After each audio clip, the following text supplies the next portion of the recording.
Hey guys, कैसे हो आप सब। तो स्वागत है आप लोगों का एक और अनदर केस के अंदर।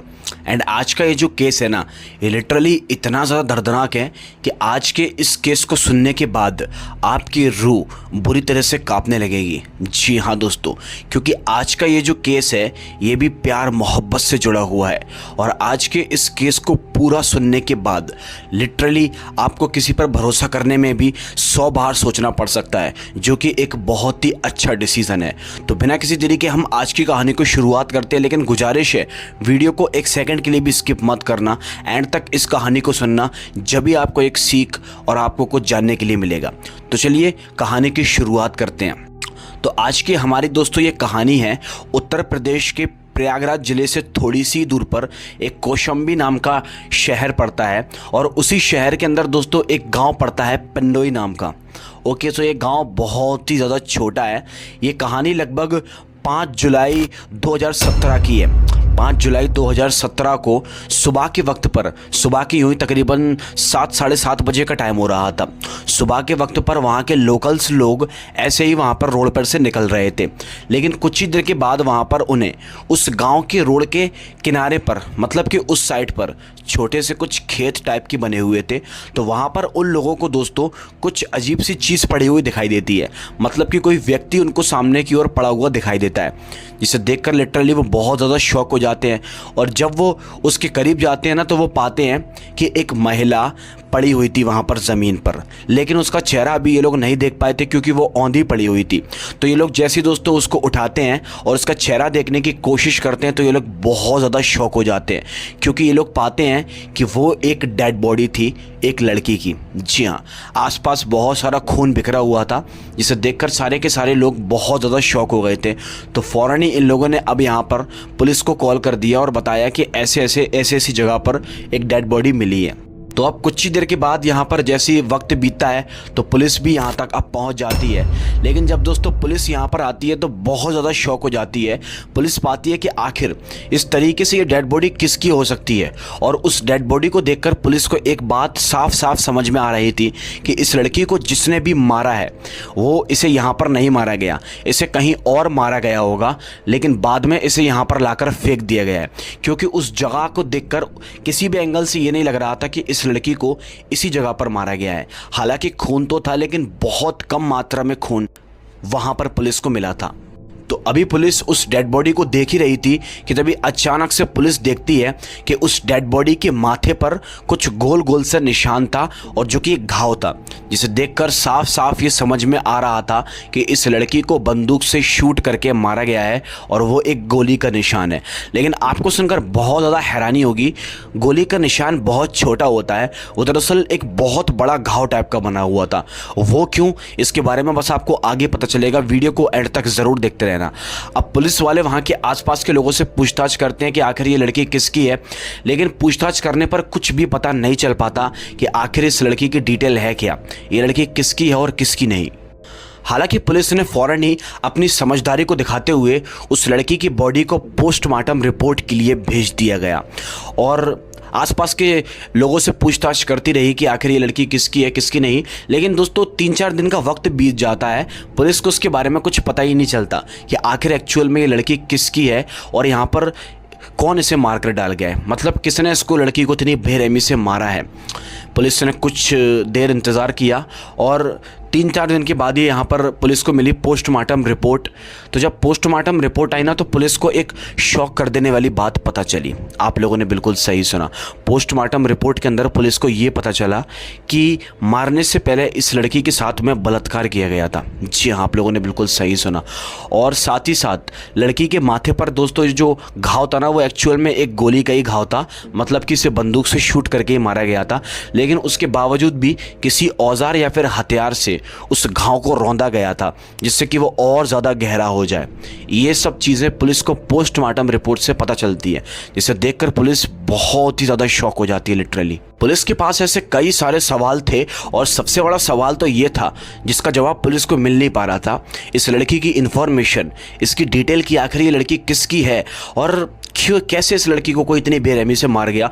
पुलिस ने अपने एरिया के आसपास के थानों से भी पूछताछ की कि कहीं किसी लड़की की मिसिंग रिपोर्ट तो नहीं लिखवाई गई, लेकिन किसी भी लड़की के बारे में ऐसा कुछ पुलिस को पता नहीं चलता। तो अब जब बात सर से ऊपर निकल जाती है, बिल्कुल पुलिस को जान ही नहीं पा रही थी, तो पुलिस ने अब यहाँ पर सोशल मीडिया का सहारा लिया। जी हाँ दोस्तों, तो सोशल मीडिया का सहारा पुलिस ने कुछ ऐसे लिया। सबसे पहले पुलिस ने मोबाइल फ़ोन के अंदर उस लड़की की डेड बॉडी का एक फ़ोटो क्लिक किया और उसे सोशल मीडिया पर यानी कि फेसबुक पर अपलोड कर दिया। अपलोड करते वक्त पुलिस ने पोस्ट के नीचे ये लिखा हुआ था कि ऐसे ऐसे फलानी जगह पर ऐसे गांव के पास में इस लड़की की मृत्यु हो चुकी है, अगर कोई भी इस लड़की को जानता है तो संपर्क करे। पुलिस ने इस तरीके से डालकर पोस्ट कर दिया था फेसबुक पर। अब कुछ देर बीतते हैं तो कुछ दिन के बाद क्या होता है, लगभग 2-3 दिन के बाद ही पुलिस के पास कोई व्यक्ति संपर्क करता है, क्योंकि पोस्ट के नीचे उन्होंने अपना नंबर भी डाल के रखा हुआ था। तो पुलिस के पास किसी व्यक्ति का संपर्क मतलब कॉल आता है और वो व्यक्ति बताता है कि इस लड़की को वो जानता है। ये लड़की उसने फेसबुक पर देखी थी, जिसकी आईडी भी वो अच्छे से जानता है। इस लड़की का नाम हिना तलरेजा है। जी हाँ दोस्तों, तो वो लड़का पुलिस को बताता है कि इस लड़की की फेसबुक आईडी भी है और ये मुझसे पहले बार बात भी कर चुकी थी। तो इस तरीके से पुलिस को जब इन्फॉर्मेशन मिलती है ना, तो पुलिस ने फौरन ही अब इस लड़की हिना तलरेजा की आईडी को खंगालना शुरू कर दिया। पुलिस जैसे इसकी फेसबुक अकाउंट के ऊपर गई तो पुलिस ने देखा कि 4 जुलाई की ये रात के वक्त पर हिना ने फेसबुक पर पोस्ट की थी, मतलब 2 फोटो पोस्ट किए थे रात के 10:30 बजे के आसपास के टाइम पर। लेकिन बाद में इसके अकाउंट से कुछ भी पोस्ट नहीं हुआ। तो इस चीज़ को देखकर पुलिस और ज़्यादा डर जाती है। तो अब यहाँ पर पुलिस ने दोस्तों क्या किया, उसके फेसबुक पर से उसके घर का एड्रेस निकाल लिया। आप लोगों ने देखा होगा सारे के सारे क्रिएटर्स फेसबुक पर अपना एड्रेस इन्फॉर्मेशन कुछ ना कुछ डालकर ज़रूर रखते हैं। तो पुलिस ने फ़ौरन ही हिना तलरेजा का एड्रेस निकाला और चली गई उसके घर पर। पुलिस जैसे उसके घर पर गई तो पता चला कि हिना तलरेजा का घर मीरापुर नाम की जगह पर था, जो कि प्रयागराज से थोड़ी सी दूरी पर है, मतलब वो भी एक गांव ही था। तो पुलिस जैसी उस गांव के पास पहुंचती है तो वहां जाने पर पुलिस हिना के घर के बारे में पता कर लेती है और जैसे उसके घर के बारे में पता करा तो पुलिस ने उसके घर का दरवाज़ा खटखटाया। अब जैसे दोस्तों घर का दरवाज़ा खुला तो पुलिस ने पाया कि घर का दरवाज़ा किसी औरत ने खोला था। जी हाँ, आप लोगों ने बिल्कुल सही सुना। जब पुलिस ने हिना तलरेजा की फ़ोटो उस औरत को दिखाई तो वो औरत अच्छे से उस फोटो को पहचान रही थी, क्योंकि वो औरत कोई और नहीं बल्कि हिना तलरेजा की माँ थी। आप लोगों ने बिल्कुल सही सुना।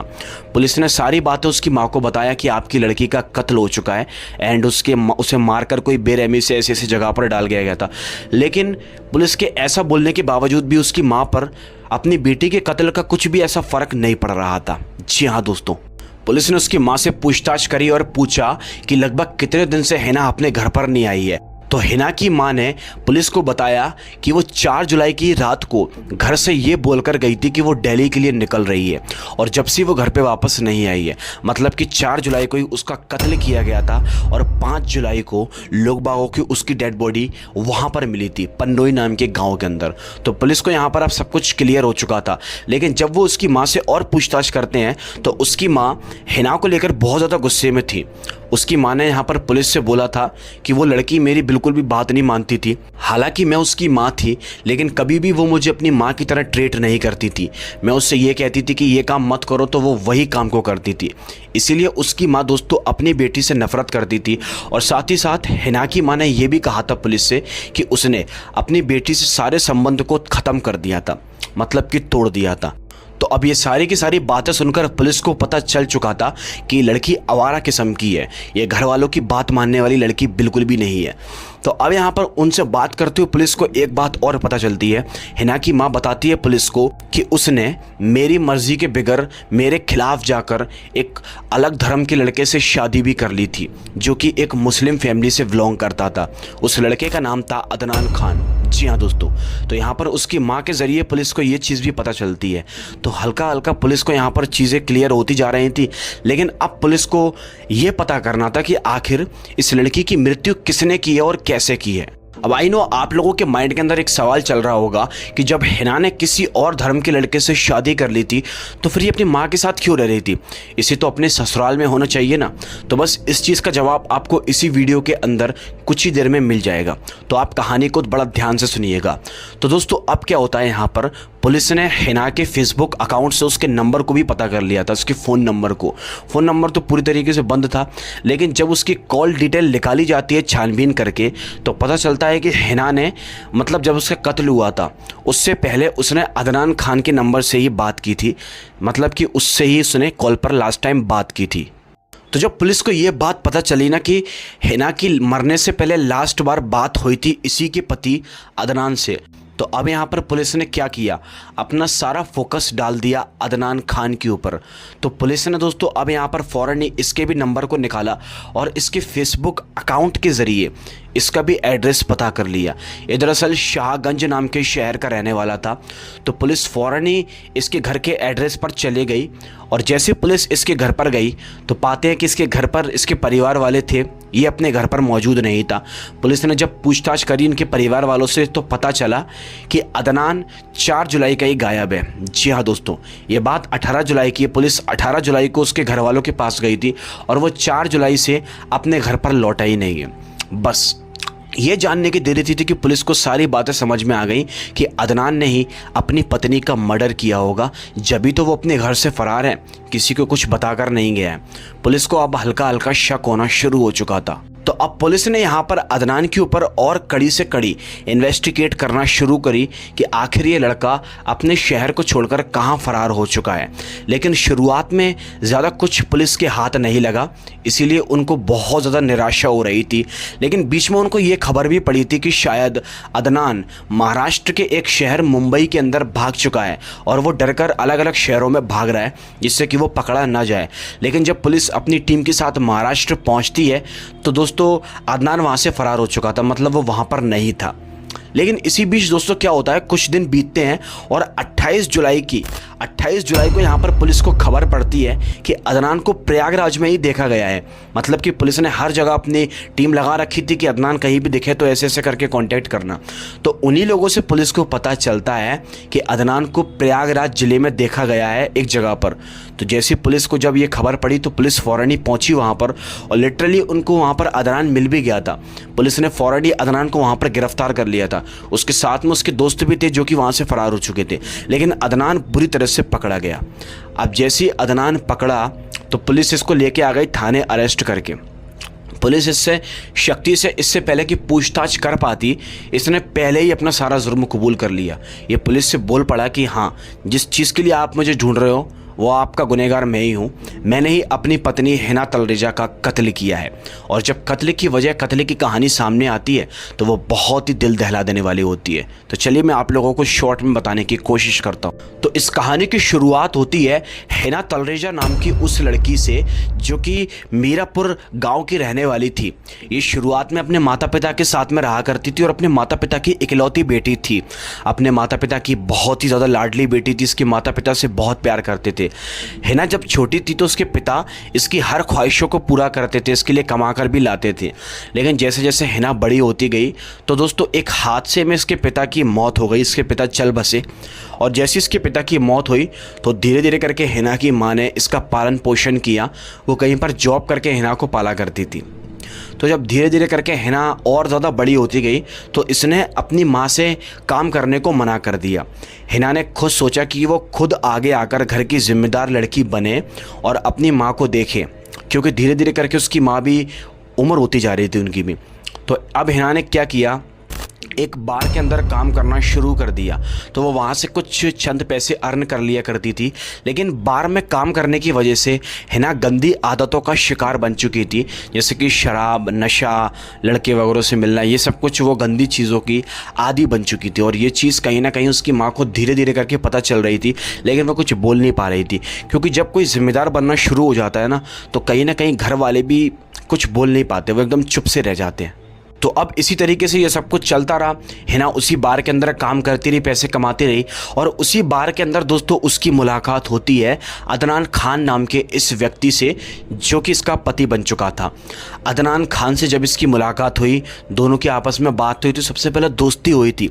अदनान खान दरअसल एक अमीर फैमिली से बिलोंग करता था, उसके पास अच्छा खासा पैसा था, अय्याशदार लड़का था, कोई जिम्मेदारी नहीं थी और ऐसी आवारा किस्म का लड़का था, घूमने फिरने वाला।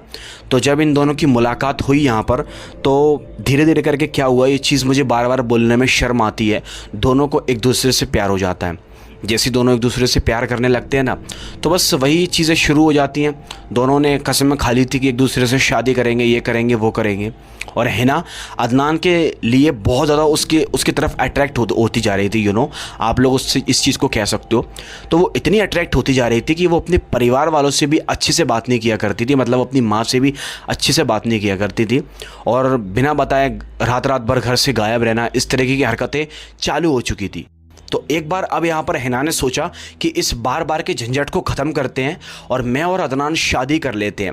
हिना ने इस मामले में अपने घर पर भी बात करने की कोशिश की, तो यहाँ पर उसकी माँ बिल्कुल भी राज़ी नहीं थी इस शादी से, क्योंकि दोनों अलग अलग धर्म से बिलोंग करते थे। इस चक्कर में उसकी माँ ने शादी के लिए साफ इनकार कर दिया।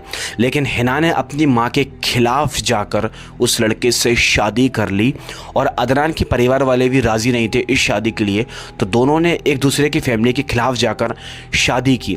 अब जैसे इन दोनों की शादी हुई तो शुरुआत में सब कुछ ठीक था, लेकिन धीरे धीरे करके दोनों के प्रति नफरत पैदा होना शुरू हो गई। हिना जो कि एक बार में काम करती थी, मैंने आप लोगों को बताया, उसका अलग अलग लड़कों से मिलना था, नशे पत्ते तो वो करती थी, शराब तो वो पिए, इस तरीके की हरकतों में वो मखलूफ थी। और ये चीज़ कहीं ना कहीं अदनान को लगती थी बुरी। उसकी फ्रेंड वगैरह भी घर पर आते थे। तो इस चक्कर में दोस्तों अदनान धीरे धीरे करके उससे नफरत करना शुरू कर देता है। अदनान सोचता है कि जैसे तैसे करके इस लड़की से छुटकारा मिल जाए। वो अब हिना के साथ में बिल्कुल भी रहना पसंद नहीं करता था। लेकिन ये जो हिना थी वो अदनान का साथ छोड़ने को बिल्कुल भी तैयार नहीं थी, क्योंकि ये उसकी सारी ज़रूरतों को पूरा करता था। जैसे कि मैंने आप लोगों को बताया, ये अच्छा खासा पैसे वाला था, तो इसीलिए ये उसका साथ छोड़ने को बिल्कुल भी तैयार नहीं थी। लेकिन दोनों के बीच में अक्सर लड़ाइयाँ बढ़ती जा रही थी, ये कम होने का नाम ही नहीं ले रही थी। एक दिन अचानक से अदनान को पता चलता है कि उसकी पत्नी हिना प्रेग्नेंट हो चुकी है, मतलब कि उसके गर्भ के अंदर एक बच्चा पल रहा है। लेकिन एक दिन दोनों के अंदर बहुत ज़्यादा घमासान लड़ाई हो गई और इस लड़ाई का इफ़ेक्ट कुछ इस तरीके से पड़ा कि ये दोनों अलग हो गए। अलग ऐसे हो गए कि अदनान अपने घर पर रहने लगा और हिना चले गई अपने घर मीरापुर, मतलब अपने गांव चले गई रहने के लिए। तो दोनों अलग अलग रहने लगे। बातचीत भी दोनों के बीच में लगभग बंद हो चुकी थी कुछ दिन के लिए। और इसी बीच में दोस्तों एक बहुत ही शॉक कर देने वाली चीज़ हो जाती है। दोनों अलग तो हो ही चुके थे, तो अदनान जो कि अपनी फैमिली के साथ में रह रहा था, अदनान की फैमिली उधर अपने ही मज़हब की, अपने ही धर्म की एक लड़की को देखकर उससे अदनान की शादी करवा देती है। और अदनान खुद खुशी खुशी किसी और लड़की से शादी कर लेता है। और अभी तक इसने हिना को डिवोर्स भी नहीं दिया था और दोनों के दोनों अलग रह रहे थे। लेकिन ये बात कब तक छिपना थी। अब इसी तरीके से चलता रहता है, वो शादी कर लेता है, रह लेता है अपनी अलग पत्नी के साथ। एक दिन हिना को चल जाती है पता, क्योंकि अदनान के दोस्त वगैरह हिना से बातचीत किया करते थे और एक न एक दिन ये सब चीज़ें छुपती तो है नहीं है। हिना को जैसे ही पता चला वो पहुंच गई पुलिस स्टेशन के अंदर इसकी कंप्लेंट लिखवाने के लिए अपने पति की। तो पुलिस ने फ़ौरन ही अदनान को बुलाया और जैसे ही अदनान पुलिस स्टेशन गया तो दोस्तों आपको सुनकर बहुत ज़्यादा हैरानी होगी, इसने अपना अलग से ही रूप बदल लिया। इसने वहाँ पर जाकर हिना से माफ़ी मांगी, बोला कि मुझे माफ़ कर दो, ऐसा नहीं करूँगा, मैं अपनी दूसरी वाली पत्नी को छोड़ दूँगा और तुम्हारे साथ ही हमेशा के लिए रहूँगा। इसने इस तरीके से हिना को मनाया और अपने साथ लेकर आ चुका था ये। तो दोस्तों अब कहीं ना कहीं अदनान को पता चल चुका था कि इसकी पत्नी इतनी आसानी से उसको नहीं छोड़ने वाली है। तो इसके दिमाग में एक शैतानी ख्याल आया। सबसे पहले इसने यहाँ पर अपनी पत्नी से कहा कि केस को वापस ले लो, तो इसने फ़ौरन ही उस केस को वापस लिखवा दिया। तो इसीलिए इसके ऊपर से कुछ भी केस नहीं था, सारे केस इसके ऊपर से हट चुके थे। तो अब ये सारी की सारी बातें अदनान ने अपने दोस्तों से शेयर की कि अब ऐसी ऐसी बात हो चुकी है, मैं हिना को छोड़ना चाहता हूँ, लेकिन वो मुझे छोड़ने का बिल्कुल भी नाम नहीं ले रही है और वो मुझे कभी छोड़ेगी भी नहीं। तो इसीलिए उसके दोस्तों ने भी जिक्र किया, अदनान से कहा, सबकी साथ में मीटिंग हुई और कहा कि हिना को ही रास्ते से हटा देते हैं। इन लोगों के दिमाग में कुछ ऐसा ख्याल आया। तो अब दोस्तों अदनान ने क्या किया, एक दिन हिना को एक रात, मतलब कि अपने जिस बार के अंदर हिना काम किया करती थी ना, उसी बार के अंदर बुलाया पार्टी के लिए। तो जैसी जब हिना पार्टी करने के लिए उस बार के अंदर गई, उस रात में अदनान के साथ में उसके दो दोस्त और मौजूद थे। तो इन चारों के चारों ने सबसे पहले बहुत ज़्यादा शराब पी, और शराब पीने के बाद हिना ने भी जब शराब पी थी तो उसको भी नशा टाइप का चढ़ चुका था, इसीलिए उसको भी अब कुछ ध्यान नहीं था कि क्या हो रहा है क्या नहीं हो रहा है। तो अब फ़ौरन ही दोस्तों शराब वगैरह पीने के बाद अदनान और उसके दोस्त हिना को गाड़ी के अंदर बिठाते हैं और वहाँ से दोस्तों कहीं लॉन्ग टूर पर लेकर चले जाते हैं। ये रास्ते में जाते जाते अदनान के दोस्त और अदनान खुद हिना के साथ में मिलकर सारे के सारे लोग बलात्कार करते हैं, और एंड वक्त पर दोस्तों अदनान क्या करता है, अपने पास से एक पिस्तौल निकालता है और हिना के माथे के ऊपर उसको शूट कर देता है। इसने जैसे ही उसको शूट किया तो वो मर चुकी थी, लेकिन अभी भी इसकी हैवानियत यहाँ पर ख़त्म नहीं हुई। इसने अपने पास से एक औजार निकाला और हिना के माथे पर उसको रौंदना शुरू कर दिया, जिससे कि वो कहीं भी ज़िंदा ना रह जाए, मतलब वो अच्छी तरीके से मर जाए, और उसके माथे को पूरी तरीके से उसने बिगाड़ कर रख दिया था। हिना की दर्दनाक तरीके से हत्या करने के बाद ये लोग उसे वहीं पर ही फेंक देते हैं जहां पर लोग बागों को हिना की डेड बॉडी मिली थी, और वहीं पर ही फेंक कर ये लोग फ़ौरन ही हो जाते हैं फ़रार। और ये बात थी 4 जुलाई 2017 की, जो कि मैंने सारी कहानी आप लोगों को सुनाकर बता दी। तो दोस्तों ये हुआ था हिना के साथ में, और अदनान ने ये सारी की सारी बातें पुलिस में कबूल भी कर ली थी। जी हाँ दोस्तों, आप लोगों ने बिल्कुल सही सुना। तो अदनान के ज़रिए अब उसके दोस्तों को भी पकड़ा जाता है, जो भी इस घटना के अंदर शामिल थे, उसके 2 दोस्त, और उनको पकड़कर उनके ऊपर कड़ी से कड़ी कार्रवाई करने की कोशिश कर रही है पुलिस। लेकिन आपको सुनकर बहुत ज़्यादा हैरानी होगी, ये केस अभी भी कंटिन्यू चल रहा है। इस केस के अंदर गुनहगारों को अभी ठीक तरीके से सज़ा नहीं मिल पाई है। पहले इस केस को कुछ टाइम के लिए क्लोज़ कर दिया गया था, लेकिन अब इस केस को दोबारा से ओपन कर दिया गया है। फिलहाल तो हम यही आशा करते हैं कि इन लोगों के ऊपर कड़ी से कड़ी कार्रवाई हो। लेकिन इस केस को सुनाते और पढ़ते वक्त मुझे हिना को लेकर भी बहुत ज़्यादा बुरा लगा कि आखिर वो लड़की कैसे किस्म की थी, जो अपनी फैमिली से दूर रहती थी, अपनी फैमिली की बात नहीं मानती थी। मुझे वो लड़की भी इस केस के अंदर कुछ ज़्यादा सूट नहीं करी, कुछ ज़्यादा अच्छी नहीं लगी। वेल, आप लोगों का इस कहानी के ऊपर क्या कहना है मुझे कमेंट करके ज़रूर बता देना। इस कहानी से आपको क्या सीखने को मिला, क्या जानने को मिला, मुझे कमेंट करके ज़रूर बताना। और जो भी आप लोग मुझसे कहना चाहते हो तो आप कमेंट कर सकते हो। बाकी मैं मिलूँगा आपको इंस्टाग्राम पर, इंस्टाग्राम का लिंक आपको बायो में मिल जाएगा। तो चलिए अब हम मिलते हैं आपसे एक और दिल दहला देने वाली कहानी के साथ। आप लोग इस चैनल को सब्सक्राइब कर लेना। चलिए बहुत बहुत धन्यवाद, बाय बाय।